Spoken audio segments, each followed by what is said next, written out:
మహాగణుడ మా మంచి యేసయ్య, నీ వాక్యం ద్వారా మీరు మాతో మాట్లాడి మీ స్వరాన్ని మాకు వినిపింపు చేసి మీ కృప మాకు దయచేయమని యేసు నామములో అడుగుచున్నాము తండ్రి, ఆమేన్.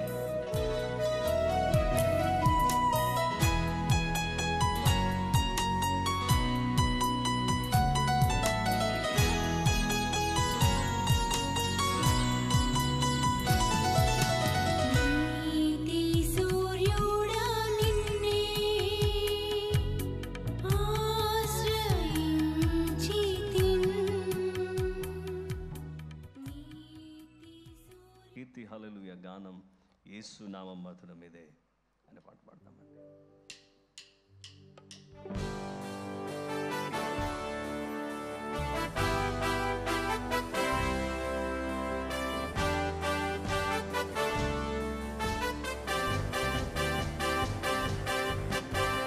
కీర్తి హల్లెలూయా గానం యేసు నామం మధురమిదే, నిత్యము స్తోత్రము నీ గనునికే. కీర్తి హల్లెలూయా గానం యేసు నామం మధురమిదే, నిత్యము స్తోత్రము నీ గనునికే. స్తుతి స్తుతి శ్రీ యేసు నామం, స్తుతి స్తుతి సజీవనామం, స్తుతి స్తుతి జీవనామం. నీ గానము శ్రీ యేసుకే, నీ స్తోత్రము మా క్రీస్తుకే.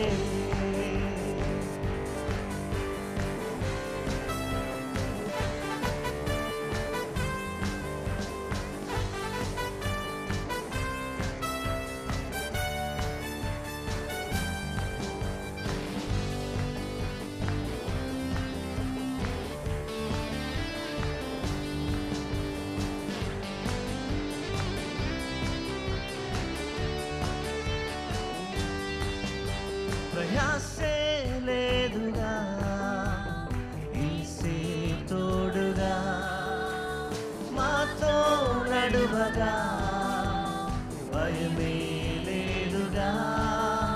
ప్రయాసే లేదుగా ఈసే తోడుగా, మాతో నడువగా భయమే లేదుగా. స్తుతి స్తుతి యేసు నామం, స్తుతి స్తుతి సజీవనామం, స్తుతి స్తుతి జీవనామం. నీ గానము శ్రీ యేసుకే, నీ స్తోత్రము మా క్రీస్తుకే. స్తుతి స్తుతి శ్రీ యేసు నామం, స్తుతి స్తుతి సజీవనామం, స్తుతి స్తుతి జీవనామం. నీ గానము శ్రీ యేసుకే, నీ స్తోత్రము మా క్రీస్తుకే.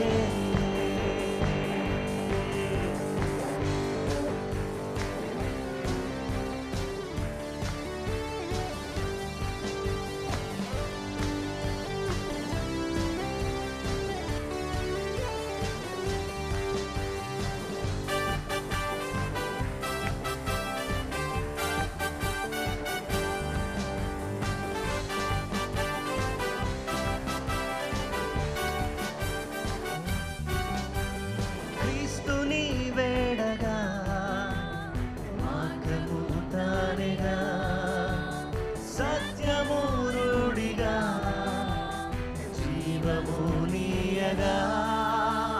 క్రీస్తుని వేడగా మార్గము తానెగా, సత్యము రూఢిగా జీవము నీయగా. స్తుతి స్తుతి శ్రీ యేసు నామం, స్తుతి స్తుతి సజీవనామం, స్తుతి స్తుతి జీవనామం. నీ గానము శ్రీ యేసుకే, నీ స్తోత్రము మా క్రీస్తుకే. స్తుతి స్తుతి శ్రీ యేసు నామం, స్తుతి స్తుతి సజీవనామం, స్తుతి స్తుతి జీవనామం. నీ గానము శ్రీ యేసుకే, నీ స్తోత్రము స్తోత్రము మా క్రీస్తుకి కీర్తి హల్లెలూయా గానం యేసునామం మధురమిరే నిత్యము స్తోత్రము దిగనునికే కీర్తి హల్లెలూయా గానం యేసునామం మధురమిరే నిత్యము స్తోత్రము దిగనునికే స్తుతి స్తుతి శ్రీ యేసునామం స్తుతి స్తుతి సజీవనామం స్తుతి స్తుతి జీవనామం నీ గానము శ్రీ యేసుకే నీ స్తోత్రము మా క్రీస్తుకే స్తుతి స్తుతి శ్రీ యేసునామం స్తుతి స్తుతి సజీవనామం స్తుతి స్తుతి జీవనామం నీ గానము శ్రీ యేసుకే నీ స్తోత్రము మా క్రీస్తుకే ఆమేన్ హల్లెలూయా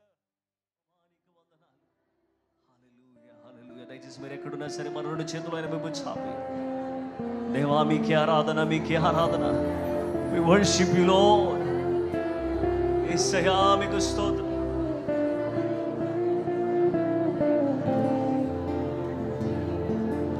నా చిన్ని హృదయముతో నా గొప్ప దేవునిని ఆరాధించెదన్ పగిలిన నా కుండను నా కుమ్మరి యొద్దకు తెచ్చి బాగు చేయమని కోరెదన్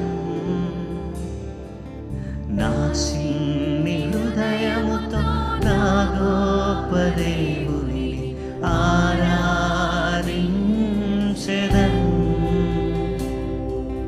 పగిలిన నా కుండను నా కుమ్మరి యొద్దకు తెచ్చి బాగు చేయమని కోరెదన్ హోసన్నా హోసన్నా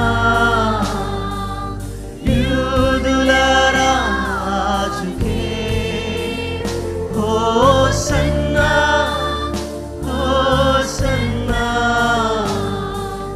రానున్న రాజుకే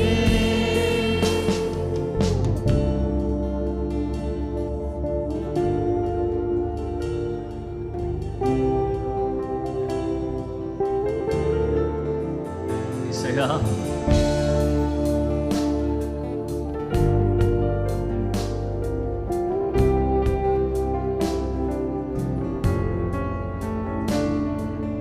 మట్టి నుండి తీయబడి తిని మరలా మట్టికి చేరుదును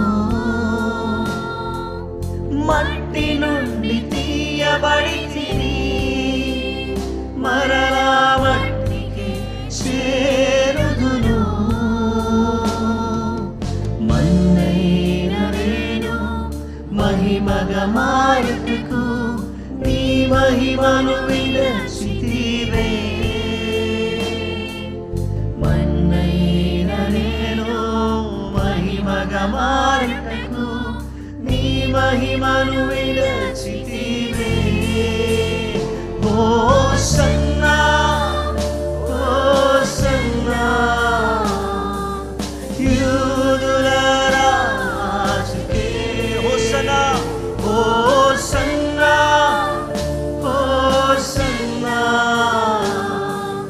రానున్న రాజుకే హోసన్నా హోసన్నా హోసన్నా యూదుల రాజుకే సంగమంతా స్వరమెత్తి యేసయ్యా హోసన్నా హోసన్నా రానున్న రాజుకే. ఈరోజు మన ధ్యానాంశము టైం, కాలము లేదా సమయము అనే అంశాన్ని గురించి దేవుని యొక్క వాక్యాన్ని మనం కొన్ని నిమిషాలు ధ్యానం చేద్దాం. అపొస్తలుల కార్యముల గ్రంథం 3వ అధ్యాయం మొదటి 10 వచనాలు మనం చదువుదాం. పగలు 3 గంటలకు ప్రార్థనా కాలమున పేతురును యోహానును దేవాలయమునకు ఎక్కి వెళ్ళుచుండగా పుట్టినది మొదలుకొని కుంటివాడైన ఒక మనుష్యుడు మోసుకుని పోబడుచుండెను. వాడు దేవాలయంలోనికి వెళ్ళి వారిని భిక్షమడుటకు కొందరు ప్రతిదినము వానిని శృంగారమును దేవాలయపు ద్వారమున వద్ద ఉంచుచు వచ్చిరి. పేతురును యోహానును దేవాలయములో ప్రవేశింపబోనప్పుడు వాడు చూచి భిక్షమడుగగా పేతురును యోహానును వానిని తేరి చూచి మాతడు చూడమనిరి. వాడు వారి యొద్ద ఏమైనాను దొరుకునని కనిపెట్టుచు వారి యందు లక్ష్యముంచెను. అంతటా పేతురు, వెండి బంగారములు నా యొద్ద లేవు గాని నా కొనగలిందే నీకు ఇచ్చుచున్నాను. నజరుడైన యేసు క్రీస్తు నామమున నడువమని చెప్పి వాని కుడి చెయ్యి పట్టుకొని లేవనెత్తెను. వెంటనే వాని పాదములను చీలమండలను బలము పొందెను.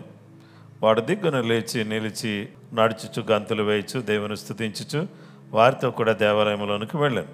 వాడు నడుచుచు దేవుని స్తుతించుట ప్రజలందరూ చూచి శృంగారమున దేవాలయపు ద్వారము వద్ద భిక్షము కొరకు కూర్చుండిన వాడు వీడే అని గుర్తిరిగి వానికి జరిగిన దానిని చూచి విస్మయంతో నిండి పరవశులైరి.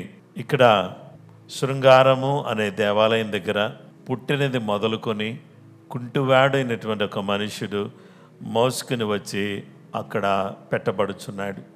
ప్రతినిత్యము కూడా ఆ వ్యక్తిని ఎందుకు అలా తీసుకొస్తున్నారు అంటే ఆ వ్యక్తిని తీసుకుని రావడంలో వారి ఉద్దేశం ఏంటి అంటే అతడు అడుక్కుని అంటే భిక్షం ఎత్తుకుని అతడు జీవనోపాధి కొనసాగించాలి అనేది వారి యొక్క ఆ వ్యక్తి యొక్క ఉద్దేశమై ఉన్నది.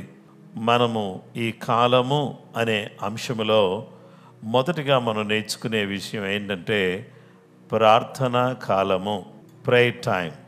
ఏమి కలిగి ఉండాలి అని అంటే మనమందరం కూడా ప్రార్థనా సమయాన్ని మనం కలిగి ఉండాలని దేవుని యొక్క వాక్యం మనకు తెలియపరుస్తుంది.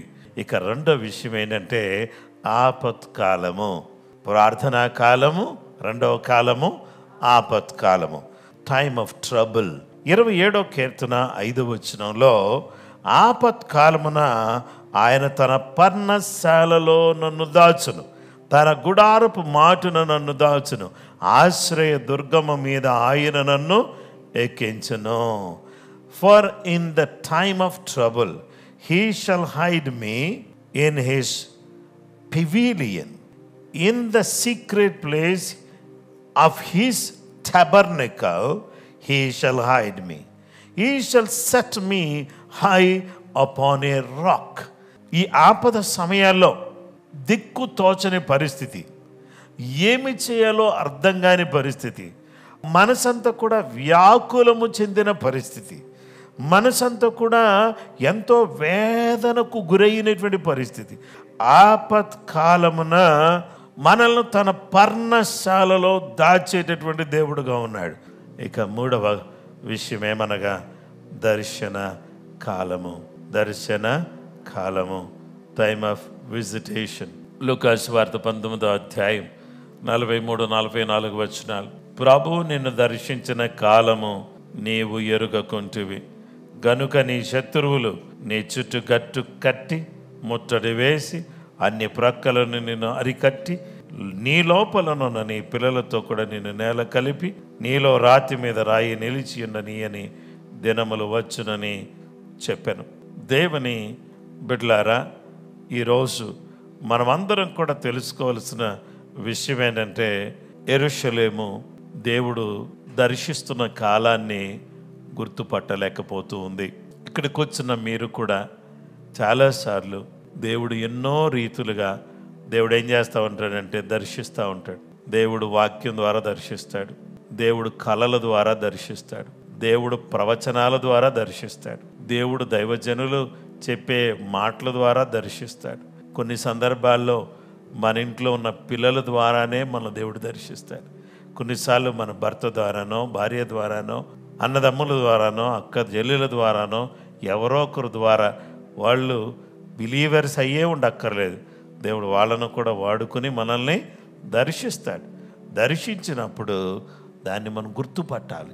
నిజమే కదా, దేవుడు నాతో మాట్లాడుతున్నాడు అని మనం గుర్తుపట్టి ఆయన్ని మనం స్తుతించగలిగినటువంటి సమయంలో ఏం జరుగుతుందంటే మన జీవితంలో గొప్ప కార్యాలు మనం చూస్తాం. కాబట్టి ఎందుకు దర్శిస్తున్నాడు దేవుడు అంటే పాపము దోషము అనే దాన్ని ప్రాయశ్చిత్తం చేయటానికి. దేవుడు దర్శించేది ఒట్టిగా దర్శించడు. దేవుడు అబ్రహాము దర్శించాడు ఒక ఉద్దేశంతో, ఇస్సాకును దర్శించాడు ఒక ఉద్దేశంతో, యాకోబును దర్శించాడు ఒక ఉద్దేశంతో, మోషేను దర్శించాడు ఒక ఉద్దేశంతో.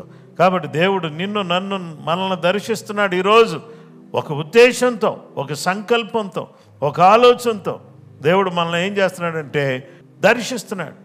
దేవుడు దర్శించేది ఎందుకంటే ఫస్ట్ తిరుగుబాటు మాన్పటానికి, ఆ తర్వాత పాపమును నివారణ చేయటానికి, దోషమ నిమిత్తం ప్రాయశ్చిత్తము చేయటకు. యేసయ్య మనల్ని ఏం చేస్తున్నాడంటే దర్శిస్తూ ఉన్నాడు. కనుక ఆయన దర్శించే ఈ దర్శనం ఎందుకు అంటే కొన్నిసార్లు స్వస్థపరచడానికి దేవుడు దర్శిస్తాడు. ఒక వ్యక్తి హాస్పిటల్లో ఉన్నాడు. హాస్పిటల్లో ఉన్నప్పుడు తన ఇంటెస్టైన్స్ అన్నీ కూడా ఏమైపోయినాయి అంటే కంప్లీట్గా పాడైపోయినాయి. బ్లడ్ వామిటింగ్ చేస్తున్నాడు. బ్లడ్ వామిట్ చేస్తున్నటువంటి టైంలో ఏం చేయాలో అర్థం కాక హాస్పిటల్ తీసుకెళ్తే డాక్టర్స్ ఏమన్నారంటే ఈ లోపల ఉన్న ఇంటెస్టైన్స్ అన్నీ కూడా చేంజ్ చేయాలా, కంప్లీట్గా పాడైపోయినాయి. మరి ఒకవేళ మారిస్తే కూడా ఇతను బ్రతుకుతాడో లేదో మనకి తెలియదు అని చెప్పినప్పుడు ఆ సహోదరుడి యొక్క తల్లి ఏడుస్తూ ఉంది. ఆయన ఏమి ధ్యానిస్తూ పడుకున్నాడంటే ఆ రాత్రి యేసుక్రీస్తు ప్రభు సిలువను గురించి ధ్యానిస్తున్నాడు. ప్రభువా, సిలువలో మీరు రక్తం కార్చారని వీళ్ళందరూ చెప్తున్నారు. సిలువలో రక్తం కార్చారు, ఆ రక్తంలో స్వస్థత ఉందని వీళ్ళందరూ అంటున్నారు. కానీ మరి అందరూ చెప్పిన రీతిగా నాకు కూడా ఈ యొక్క మరి అనారోగ్యం అంతా పోవాలి కదా. అన్నం తిని చాలా రోజులు అయింది. డాక్టర్స్ ఏమో ఏం పెట్టొద్దు, లిక్విడే ఇవ్వాలి అంటున్నారు. మరి ఏం చేయాలా నేను అని ఏడుస్తూ అలాగ కన్నీళ్ళు కార్చుకుంటూ సిలువ వైపు చూస్తూ పడుకున్నప్పుడు దేవుడు సిలువలో వేలాడుతూ, నా కుమారుడా, నీకోసం నేను రక్తం కార్చాను. ఆ రక్తంలో నీకు రక్షణ ఇవ్వాలని నా ఉద్దేశం. నేను నీకు ఫస్ట్ ఇవ్వాల్సింది ఏంటో తెలుసా? స్వస్థత కాదు, రక్షణ. రక్షణ అనేది ముఖ్యం. ఈ రక్షణ నువ్వు పొందుకున్నావు అనుకో, నీ శరీరంలో ఈ యొక్క అనారోగ్యం పూర్తిగా వెళ్ళిపోతుందంటే ఆ నిద్రలోనే అతడు ఏమన్నా, అయ్యా నేను పాపిని, నన్ను క్షమించయ్యా అని ప్రార్థన చేశాడు. యేసయ్య వచ్చి తన చేతిని తన ఈ పొట్ట భాగములో, ఈ కడుపు భాగములో ఆయన ఇలా అని తీసేశాడు. తీసేసేసరికి తెల్లవారు 4 గంటల ప్రాంతంలో అతను మెలకు వచ్చింది. మెలకు వస్తే రోజు ఉన్న పెయిన్ తన స్టమక్లో లేదు. ఒక నూతనమైన శక్తి, నూతనమైన బలం తనలోకి వచ్చేసింది. అప్పుడు అతను నాకు ఈరోజు అమ్మా అన్నం పెట్టమ్మా అని అడిగాడంట. దేవుని బిడ్డలారా, ఆ రోజు first time after 1 month he ate 2 idli, 2 idli తిన్నాడు. ఆ తర్వాత దేవుడు ఆ వ్యక్తిని గొప్ప సేవకుడిగా, గొప్ప అద్భుతమైన సేవకుడిగా మార్చేశాడు. దేవుని బిడ్డలారా, ఈరోజు మీకు అందరికీ నేను మనవి చేస్తున్నాను ఏంటంటే, యేసయ్య దర్శించేది ఒట్టిగా కాదు. దేవుడు దర్శించడానికి ఆయన సంచరిస్తున్నాడు. ఆన్లైన్లో వీక్షిస్తున్న వారిని దేవుడు దర్శించటానికి ఆయన సంచరిస్తున్నాడు. ఆయన మాటలు మీ దగ్గరికి వస్తున్నాయి. దేవుడు మిమ్మల్ని దర్శించాలనేది ఆయన ఉద్దేశం. ఎందుకు దర్శిస్తాడు అంటే రక్షించటానికి. ఎందుకు దర్శిస్తాడు అంటే స్వస్థపరచడానికి. ఎందుకు దర్శిస్తాడంటే ప్రతి విధమైన అపవాది క్రియలన్నిటి నుంచి కూడా విడిపించటానికి. ఇది ఏ కాలం అంటే ప్రభు దివ్యంగా ప్రజలను దర్శిస్తున్న కాలం. కొంతమందిని దేవుడు ఈ ప్రార్థనలన్నీ విని వేరువేరు దేశాల్లో సేవకుడు కూడా వెళ్ళే అవకాశాలు లేనటువంటి దేశాలు కొన్ని ఉన్నాయి. వాళ్ళు they don't allow, A pastor కానీ మిషనరీని కానీ వేరే దేశాలు అలౌ చెయ్యం. మరి అక్కడికి ఎవరు వెళ్ళాలి అంటే ఆయనే స్వయాన్ని వెళ్తాడు. వెళ్ళి ఒక ఆమెతో దేవుడేమన్నారంటే, my name is Jesus, I'm the one who wants to save you from your sin అని చెప్పాడంట. కల్లో ఏం చెప్పాడు? I'm Jesus, I'm the one who wants to save you from your sins. నీ పాపాల నుంచి నేను రక్షించేవాడిని నేనే అని చెప్పేసి ఆయన కల్లో చెప్పాడు. చెప్పగానే ఆ కల వచ్చిన మరుసటి రోజు నుంచి she become a believer of Jesus Christ. Praise the Lord, hallelujah. ఇలాగ భారతదేశంలో దేవుడు తిరగాలని మీరు అనుకుంటున్నారా? అనుకోవట్లేదా? మీరు అనుకుంటే మీరు ప్రార్థన చేయండి. సో కొన్ని సందర్భాల్లో దేవుడు మనం వెళ్ళలేని ప్లేస్కి ఆయనే వెళ్ళి పనిచేస్తాడు. సౌలుని డైరెక్ట్గా సంధించాడు. సౌలు దగ్గరికి ఎవరు వెళ్ళి సువార్త చెప్పలేదు. డైరెక్ట్గా దేవుడే అతని జీవితాన్ని మార్చేసి తర్వాత బాప్తిజం అవన్నీ మిగతా కార్యక్రమాలన్నిటికీ అననీయం తీసుకొచ్చాడు. అలాగే దేవుడు చేస్తాడు. దేవునికి అసాధ్యమందంటూ ఏది లేదండి. దేవునికి అసాధ్యం ఏం లేదు. కాబట్టి ఇప్పుడు మనం అందరం కూడా చేయాల్సింది ఏంటంట? ప్రార్థన చేయాలి. అయ్యా, ఇది ఏ కాలం అంటే మీరు ప్రజలను దర్శించే కాలం, ప్రజలను మీరు దర్శించడానికి ఇష్టపడుతున్న కాలం. అరుణోదయ దర్శనం ఇవ్వడానికి యేసు ప్రభు వారు భూలోకానికి వచ్చారు. పొద్దున్నే అరుణోదయం అంటే సూర్యోదయాన్నే మరి దర్శించడానికి వచ్చారు. ఈరోజు ఈ కష్ట సమయాల్లో, ఈ ఆపద సమయాల్లో దేవుడు దర్శిస్తాడు.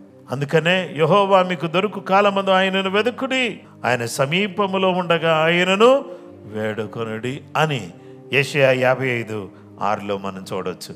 యెహోవా మీకు దొరుకు కాలమందు ఆయనను వెదుకుడి, ఆయన సమీపంలో ఉండగా ఆయనను వేడుకొనుడి. ఆయన దొరికే కాలం ఇది. దొరికే కాలం, దేవుడు దర్శిస్తున్న కాలం. వాక్యం ద్వారా దర్శిస్తున్నాడు, సేవకుల ద్వారా దర్శిస్తున్నాడు, కళల ద్వారా దర్శిస్తున్నాడు, ప్రవచనాల ద్వారా దర్శిస్తున్నాడు, అలాగే దర్శనాల ద్వారా దర్శిస్తున్నాడు. రకరకాలుగా దేవుడు దర్శిస్తున్నాడు. దేవుడు వివిధ రకాలుగా దేవుడు దర్శిస్తున్నాడు. ఎందుకు దర్శిస్తున్నాడు అని అంటే ఆయన ఒక ఉద్దేశంతో దర్శిస్తా ఉన్నాడు. Seek God while he is here to be found.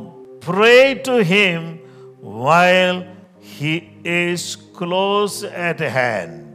దేవుని బిడ్డలారా, seek the Lord while he may be found. Call upon him while he is near. అయితే ఇక్కడ ఏమంటాడంటే, మెసేజ్ ట్రాన్స్లేషన్లో ఏమంటాడంటే, seek God while he is here to be found. ఆయన కనుగొనడానికి ఇక్కడే ఉన్నప్పుడు మీరు ఏం చేస్తారంటే ఆయన వెతకండి. Pray to him while he is close at hand. దగ్గరగా ఉన్నాడు. ఇప్పుడు 2 లేక 3 నా నామములో కూడి ఉంటే వారి మధ్యలో నేను ఉంటానన్నాడు. కాబట్టి ఇప్పుడు మనం అందరం ఏం చేద్దాం? ప్రార్థన చేద్దాం. కాబట్టి దేవుని సన్నిధిలో, సముఖంలో ఈ దినాన మనమందరం కూడా ఇది ఏ సమయము? ప్రార్థనా సమయము. హల్లెలూయా. ఇదే సమయము, ప్రే టైం. రెండవది, if you are facing a time of trouble in your life, come and spend in the presence of the Lord. నీకు ఆపత్కాలంలో నీవు ఉంటే ప్రార్థనా కాలంలోకి వచ్చాయి. ఓ హల్లెలూయా. దేవుడిని దర్శించే కాలంలో నీవు ఉన్నావు. దేవుడిని దర్శిస్తున్నాడు, దేవుడిని తాకుతున్నాడు, దేవుడు తన మాట ద్వారా నిన్ను తాకుతున్నాడు. యేసయ్య నిన్ను దర్శిస్తున్న ఈ టైంలో ప్రభు సంపూర్ణంగా నేను స్వస్థపరచడానికి, సంపూర్ణంగా నేను రక్షించడానికి, సంపూర్ణంగా ఆపదలోంచి బయటికి తీసుకురావడానికి ఆయన సంసిద్ధంగా ఉన్నాడు. దేవుని బిడ్డలారా, ఇప్పుడు మనం అందరం కూడా ఏం చేయాలంటే, అందరం కూడా చేయాల్సిన అత్యంత ప్రాముఖ్యమైనటువంటి పని ఏంటి అనేటటువంటి మాటను ఒకసారి మనం చూస్తే, దైవ లేఖనంలో ఒక చిన్న మాట చూపించి నేను ముగిచ్చేస్తా. రోమాపత్రిక 13వ అధ్యాయము 11వ వచనం. మరియు మీరు కాలము నెరిగి నిద్ర మేలుకొను వేళ అయినదని తెలుసుకుని అలాగు చేయండి. మనం విశ్వాసులమైనప్పటికంటే ఇప్పుడు రక్షణ మనకు మరీ సమీపముగా ఉన్నది. రాత్రి చాలా గడిచి పగలు సమీపముగా ఉన్నది గనుక మనము అంధకార క్రియలను విసర్జించి తేజ సంబంధమైన యుద్ధోపకరణములు ధరించుకొందము. అల్లరితో కూడిన ఆటపాటలైనను, మత్తైనను లేకయు, కామ విలాసములైనను, పోకిరి చేష్టలైనను లేకయు, కలహమైనను మత్సరమైనను లేకయు, పగటి యందు నడుచుకున్నట్టుగా మర్యాదగా నడుచుకుందము. కాలము నెరిగి నిద్ర మేలుకొని వేళ అయినదని తెలుసుకుని అలాగ చేయండి. కాలము నెరగండి, కాలాన్ని తెలుసుకోండి. వ్యవసాయకుడికి కాలం తెలుసు. వేసవి కాలంలో ఏం చేయాలో వ్యవసాయకుడికి తెలుసు. అలాగే వర్షాకాలంలో ఏం చేయాలో ఆయనకు తెలుసు. శీతాకాలంలో ఏం చేయాలో వ్యవసాయకుడికి తెలుసు. అలాగే కాలం తెలుసుకోండి. ఇది మేలుకొనే కాలం, ఇది ప్రార్థన చేసే కాలం. శ్రమలు, ఆపద కాలములో మనముంటే ప్రార్థన చేసే వాళ్ళుగా మారిపోదాం. దేవుడు దర్శిస్తున్న కాలం కాబట్టి ప్రతి ఒక్కరిని కూడా దేవుడు దర్శిస్తుండగా అందరూ కూడా హృదయపూర్వకంగా దేవుని సన్నిధిలో ప్రార్థన చేసుకుందాం.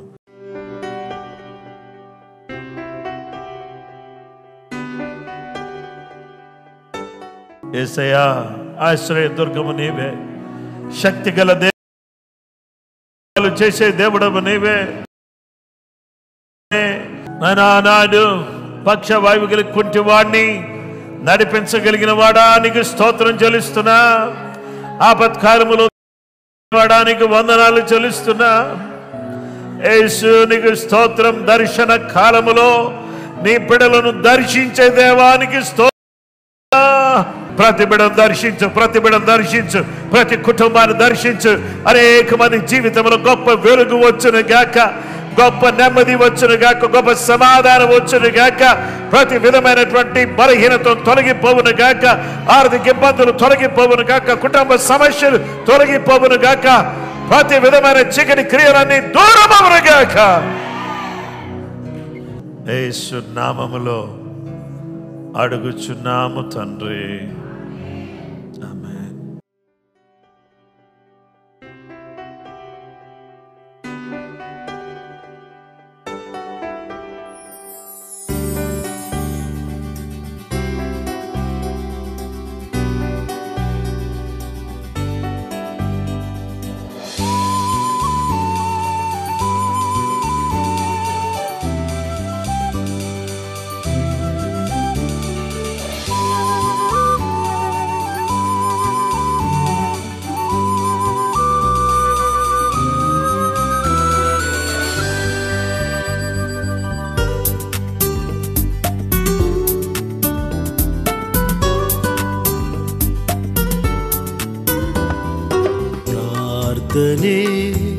ప్రార్థనే విజయము నిచ్చును. ప్రార్థనయందు ఆసక్తి కలిగి ఉండుము. హల్లెలూయా, హల్లెలూయా, హల్లెలూయా, హల్లెలూయా, హల్లెలూయా, హల్లెలూయా, హల్లెలూయా, హల్లెలూయా.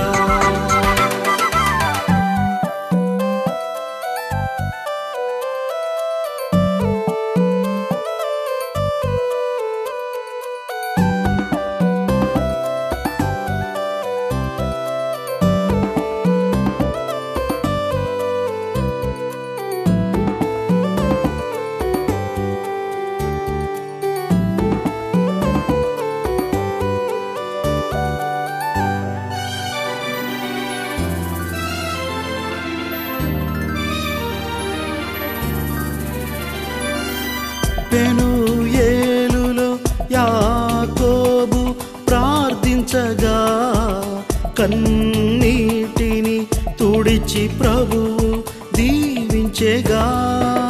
పెనూయేలులో యాకోబు ప్రార్థించగా కన్నీటిని తుడిచి ప్రభువు దీవించెగా. నీ పేరు ఇశ్రాయేలు, నీ భాగ్యము బహు గొప్పది. నీ పేరు ఇశ్రాయేలు, నీ భాగ్యము బహు గొప్పది. ప్రార్థనే ప్రార్థనే